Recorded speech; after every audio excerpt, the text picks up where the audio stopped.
Pang-aabuso umano ang kinakaharap ng mga kababaihan saan man sa mundo. Kaya panawagan nila ngayong International Women's Month, tuldukan na ang karahasan. Yan ang agenda report ni U.S. correspondent Henny Espinosa.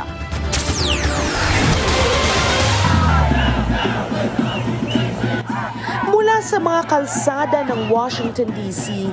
hanggang sa mga pampublikong plaza sa iba't ibang bahagi ng mundo, ipinagdiwang ng mga nagprotesta ang International Women's Day na may isang mensahe, hustisya at mas matibay na proteksyon para sa mga kababaihan. Libo-libo ang nanawagan ng pananagutan sa mga kaso ng karahasan laban sa kababaihan. Ayon sa kanila, bigo ang mga pamahalaan na protektahan ang mga babae laban sa pang-aabuso, pagsasamantala at sari-saring krimen.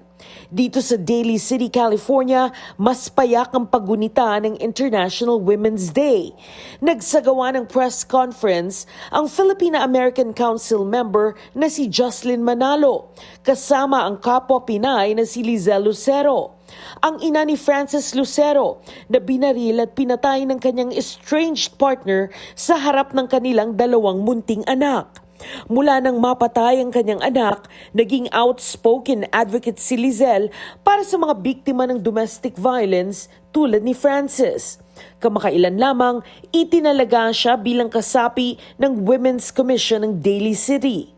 While we celebrate our women's accomplishments, we must also acknowledge the ongoing challenges many women still face today, including violence, inequality, and the barriers to opportunity. I am speaking today to say to every woman who may be suffering in silence, no woman, no family deserve to live in fear or in domestic abuse. Ayon sa mga advocates, ang karahasan sa mga kababaihan ay hindi lamang nangyayari sa loob ng tahanan. Sa iba't ibang panig ng mundo, kapag may giyera at instability, mas lalong nalalagay sa matinding panganib ang mga kababaihan. Nagpahayag ng matinding pag-alala ang UN Women sa lumalalang tensyon sa Middle East dahil umano sa growing risk laban sa mga babae.